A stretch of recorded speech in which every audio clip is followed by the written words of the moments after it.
IELTS reading is changing. There is no date when a lot of things just change in one go. It's more of a gradual process, which may not be too obvious, but it matters for your score.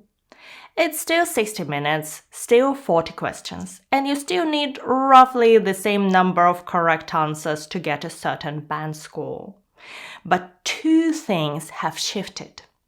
Where you find your answers is less predictable, and the mix of question types you're more likely to get has changed a little. So let's start with something that may be very confusing and cause a lot of wasted time if you're not aware of it. Imagine you open passage 1 and you go straight to the questions. And the first set is true, false, not given. So you know these come in order.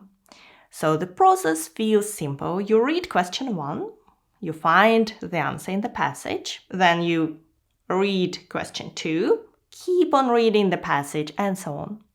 And a couple of years ago, this was usually very predictable, so you would find most answers to that first set somewhere in the first half of the passage, in the same order as the questions. And then you move to the next task, in our case, complete the notes below. And in the past, what would you do? Well, you would just continue reading, because the test often behaved like this. So task 1 starts near the beginning, task 2 moves further down. So students built a habit. They started expecting the test to flow neatly from top to bottom. And that habit has now become a trap. So let's look at what happens in the latest tests. So the same passage 1, and actually the same questions, true, false, not given. So you begin reading, and yes, you find the first answer, the second, the third, you're feeling good, you read the next question and you keep reading, and there is nothing. And you finish the paragraph and you start the next paragraph and still nothing. And that's where panic starts to creep in, because the pattern you relied on is no longer working. And I do hope you persevere and you find your answers further in the passage. So you finish that task and you move on to complete the notes again. So where do you expect the answers to be? Naturally, you think you just continue reading and you find them further down. But no, some of those answers are actually in the paragraphs you've already read. And those paragraphs you were scanning earlier while panicking, well, that's where some more answers are. So a very important thing to understand about the latest tests is the order inside a task is still logical, but the location of answers across the passages is now more complex. And if you rely on older tests too heavily, you don't just lose minutes, you may lose marks. So if answer locations are less predictable, it raises the next big question. Is it still smarter to start with the questions first? Or is it now better to read the passage first? For years, I've been saying you don't really need to read the whole passage first. You could start with the questions and just move through the text as you're answering them. And to be fair, that can still work, especially if you're not a fast reader, so time is super tight for you, and that's very much the only option. Overall, because answer locations across tasks are now less predictable, reading the passage first matters more than it used to. Not careful reading, just skim it in 3 minutes to understand what the passage is about and how it's organized. That way, when a later task sends you back to an earlier paragraph or further down, it doesn't feel like the test is confusing you. You already know where to go. Now, the next thing people are noticing is about difficulty. I keep hearing this from students. Section 2 is now harder than Section 3. So let's see why it may feel this way and what's actually different between them. First of all, Section 2 and Section 3 in academic IELTS are difficult in different ways. Section 2 is often more academic and factual. It can include quite scientific topics where vocabulary tends to feel tougher, or it is tougher, and the concepts are harder to understand. And the questions often require finding precise information fast. Section 3 is different. It's often less technical and sometimes closer to everyday themes, but the challenge is meaning. What the writer believes, what they suggest, what they imply, how their attitude changes. And that leads to the point most people miss. In Section 3, you usually need to read more to answer a single question. Let me give you an easy comparison. For example, in Section 1, when you do true, false, not given questions, you can often prove the answer with a small piece of text. A couple of lines is enough. But with yes, no, not given questions, in Section 3, you are judging the writer's opinion, and you may need to read a whole paragraph, or even more than one, to be sure whether the writer agrees or disagrees, only to discover that you can't really say it because the answer is not given. I'll leave the judgment as to which section is harder with you. But what I find is true is this. Section 3 tends to demand more time because the answers depend on context. And once you see that, the next piece becomes obvious. The official IELTS guidance is to spend 20 minutes per session. It assumes the passages demand the same amount of time, but they don't. And if you spend 20 minutes on each passage, what happens is you arrive at passage 3 with not enough time, and then you may have to rush the part of the test that usually needs the most thinking. So that's why a better strategy is to shift time forward. Here is a simple model to test. Try to answer the first passage in 15 minutes, 20 for the second, and 25 for the third. See if you can do that without making more mistakes in passage 1. If you can, you could try going even faster, and if someone is really advanced and aiming for a very high score, you should try to keep some time at the end to answer the questions you couldn't answer straight away, because those minutes are worth more at the end. And one more thing that makes this work. This is not just about being fast from the first question.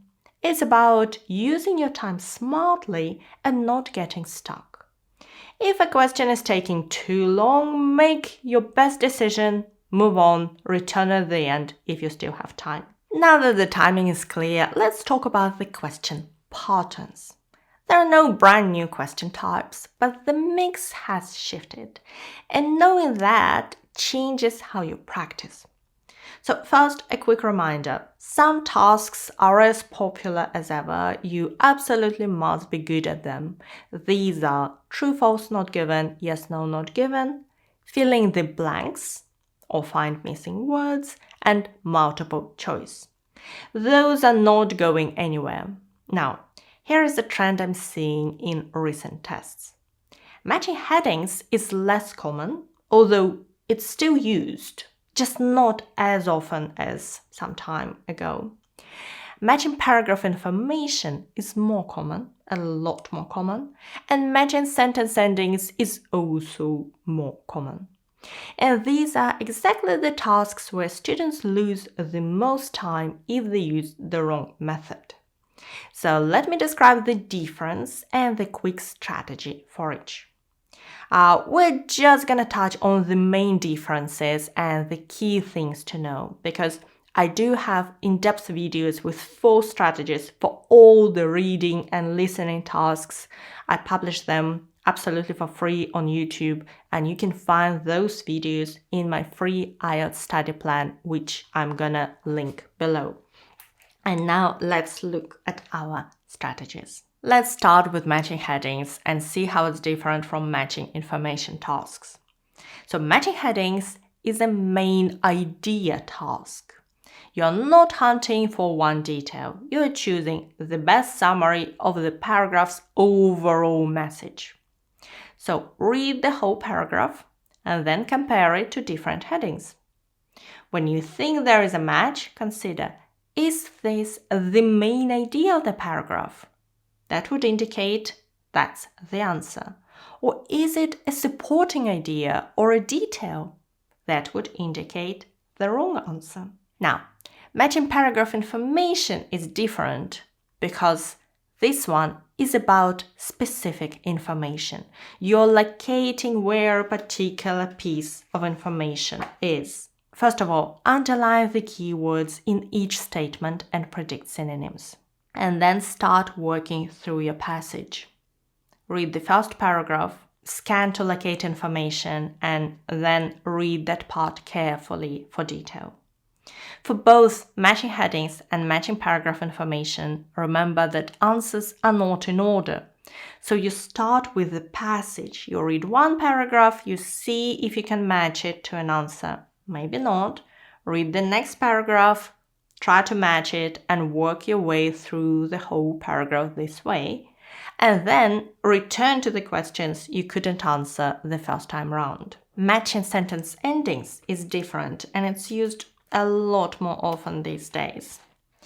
So actually, it's organized not the same way as the other two matching tasks. So let me talk you through the best strategy. The sentence beginnings are in order, so you'll be able to find your answer or to match the first sentence beginning, then the second, the third, and so on. So work top to bottom through the passage. Underline the keywords in each beginning first.